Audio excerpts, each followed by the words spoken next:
Hey, stop nonton video ini kalau kalian belum jawab pertanyaan dari aku. Pertanyaannya adalah, coba kalian sebutkan apa sih nama dari gambar yang sedang kalian lihat di layar masing-masing. Kalau belum tahu jawabannya, bisa kalian pause dulu, tapi aku bakal kasih clue biar mempermudahnya. Biasanya ditemukan di daerah konstruksi, pertambangan, perkebunan, ataupun kehutanan. Pastinya kalian udah bayangan kan? Kalau gitu, aku tunggu ya jawabannya. Nah, jawaban yang benar adalah alat berat. Selamat ya buat kalian yang jawabnya alat berat. Tapi kalau yang jawabannya bukan alat berat, nggak apa-apa, kita belajar bareng. Dimana di sini aku bakal jelasin apa sih itu alat berat. Alat berat itu apakah alat yang berat kah? Tentu saja bukan, tapi bisa jadi benar. Nah, tapi alat berat yang bakal aku bahas di sini adalah yang terdapat di dalam Undang-Undang Nomor 1 Tahun 2022 tentang hubungan keuangan antara pemerintah pusat dan pemerintah daerah, di mana alat berat sendiri terdapat di pasal 1 ayat 32 yang bunyinya adalah alat berat adalah alat yang diciptakan untuk membantu pekerjaan konstruksi dan pekerjaan teknik sipil lainnya yang sifatnya berat apabila dikerjakan oleh tenaga manusia, beroperasi menggunakan motor dengan atau tanpa roda, tidak melekat secara permanen serta beroperasi pada area tertentu, termasuk tetapi tidak terbatas pada area konstruksi, perkebunan, kehutanan, dan pertambangan. Nah, itulah secara singkatnya apa sih itu alat berat. Di mana pada kesempatan kali ini aku akan menjelaskan suatu informasi bahwa ternyata di Indonesia itu ada loh terhadap pungutan pajak terhadap alat berat atau yang dinamakan pajak alat berat.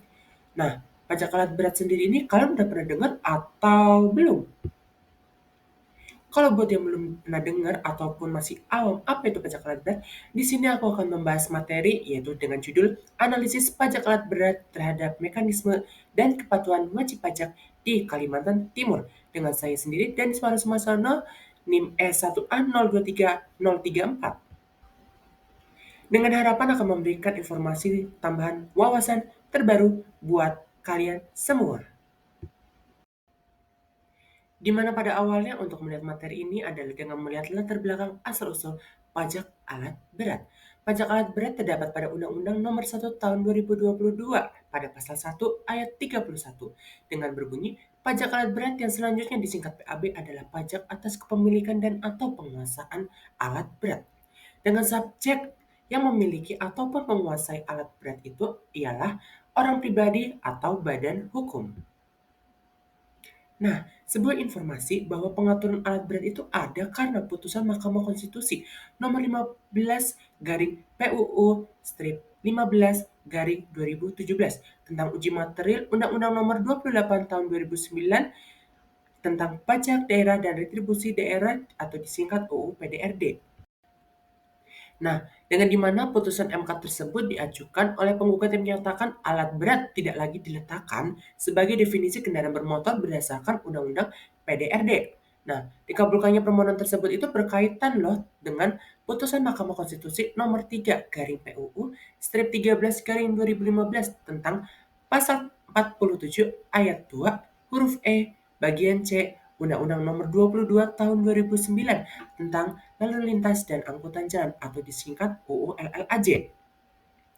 Nah, di mana pada UU LLAJ alat berat tidak termasuk lagi dari kendaraan bermotor. Alasan tidak termasuk lagi adalah bahwa berdasarkan pertimbangan Mahkamah Konstitusi melihat bahwa alat berat itu merupakan peralatan yang digerakkan oleh motor, bukan kendaraan bermotor sebagaimana didefinisikan dalam UU LLAJ. Nah, di mana sebelum adanya putusan MK nomor 15 garing PUU strip 15 garing 2017, ternyata alat berat itu termasuk loh dalam objek PKB atau pajak kendaraan bermotor dan BBNKB atau namanya adalah bea balik nama kendaraan bermotor dalam UU PDRD. Nah, dengan sebelumnya tidak ada putusan MK nomor 15 tersebut, ternyata terdapat ketidakpastian hukum terhadap orang pribadi atau badan hukum yang memiliki atau menguasai alat berat di mana mereka harus membayar pajak ganda, yaitu untuk PKB dan BPNKB.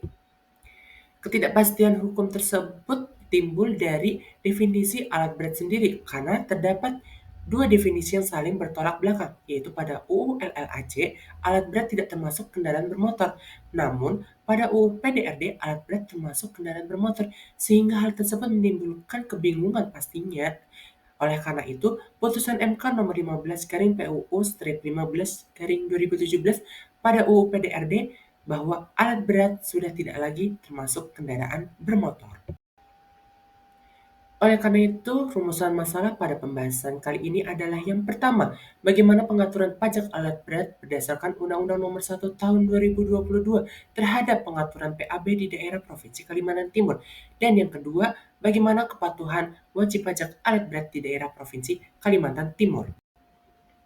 Pada pembahasan pertama, pengaturan pajak alat berat terdapat pada Undang-Undang Nomor 1 Tahun 2022. Kaitan undang-undang tersebut dengan peraturan daerah adalah pada pasal 21 ayat 2 tentang wilayah pemungutan PAB merupakan wilayah daerah tempat penguasaan alat berat. Nah, sebagai salah satu contohnya adalah di wilayah Kalimantan Timur dengan pengaturan tentang alat berat terdapat pada yang pertama, Peraturan Daerah Provinsi Kalimantan Timur Nomor 1 Tahun 2024 tentang pajak daerah dan retribusi daerah. Yang kedua, Peraturan Gubernur Provinsi Kalimantan Timur Nomor 37 Tahun 2024 tentang petunjuk pelaksana pemungutan pajak alat berat.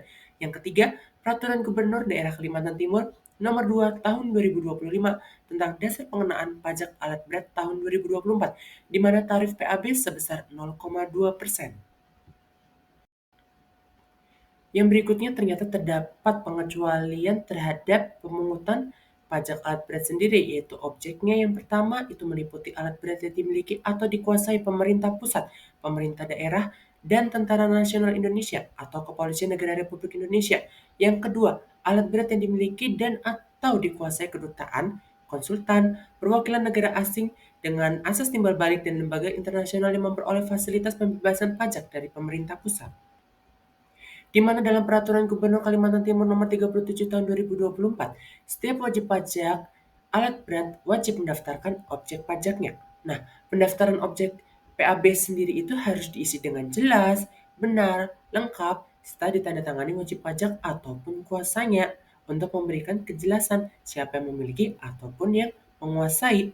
Nah, di mana setiap wajib pajak tersebut akan mendapatkan satu NPWPD atau yang disebut nomor pokok wajib pajak daerah, di mana nomor tersebut untuk administrasi sebagai identitas wajib pajak.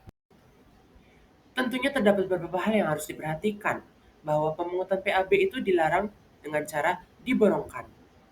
Untuk pembayaran PAB sendiri dibayar sekaligus di muka untuk masa 12 bulan. Tentunya ada sanksi administratif jika tidak membayar atau menyetor pajak secara tepat waktu, dengan sanksi bunga 1% per bulannya. Nah, untuk wajib pajak yang tidak membayar pajaknya setelah jatuh tempo, maka akan dikenai surat teguran, surat perintah penagihan seketika dan sekaligus, surat perintah penyanderaan, dan lain-lain. Untuk cara menghitung besaran pajak alat berat yaitu adalah nilai jual alat berat atau NJAB dikalikan tarif PAB sebesar 0,2%. Sebagai contoh perhitungan terhadap pajak alat berat, yaitu sebagai misalnya wajib pajak memiliki salah satu alat berat jenis kompaktor merek Bomac tipe BW211D-40 tahun buat 2022 dengan NJAB Rp864 juta. Maka untuk penghitungannya adalah NJAB Rp864 juta tersebut dikalikan tarif PAB sebesar 0,2% maka menghasilkan Rp1.728.000. Dari perhitungan tersebut, wajib pajak yang memiliki alat berat dengan contoh di atas harus membayar PAB sebesar Rp1.728.000. Untuk pembahasan yang kedua ini adalah tentang kepatuhan wajib pajak. Pada daerah Kalimantan Timur yang ternyata banyak menggunakan alat berat. Untuk pendataan yang dilakukan oleh Badan Pendapatan Daerah atau disingkat Bapenda Kalimantan Timur, terdapat pada awalnya 2.568 unit alat berat, yang kemudian dilakukan pendataan kembali oleh ESDM, terdapat 7.400 unit alat berat. Ternyata, jumlah pendataan unit alat berat tersebut yang sangat berbeda, terdapat beberapa pengaruh. Di antara yang pertama, dalam lampiran peraturan gubernur, ternyata tidak semua jenis alat berat telah tercatat dengan spesifik. Yang kedua, membutuhkan waktu pendataan untuk alat berat. Yang ketiga, tidak dilaporkan jumlah unit alat berat yang dimiliki ataupun yang dikuasai. Sehingga dampaknya adalah wajib pajak dapat menghindari membayar ataupun menyetor pajak dan mereka menjadi abai terhadap kepatuhan wajib pajak. Namun, oleh Bapenda Kalimantan Timur sendiri telah melakukan kolaborasi dengan dealer ataupun sumber yang dapat dipercaya dalam menyusun NJAB berdasarkan harga pasar. Kegiatan usaha tersebut tentunya untuk memberikan dampak positif kepada para wajib pajak yang memiliki ataupun yang menguasai alat berat dapat membayar ataupun menyetor pajak yang dimana alat berat yang dimilikinya sudah tercatat dengan spesifik sehingga para wajib pajak tidak lagi abai terhadap kepatuhan wajib pajak.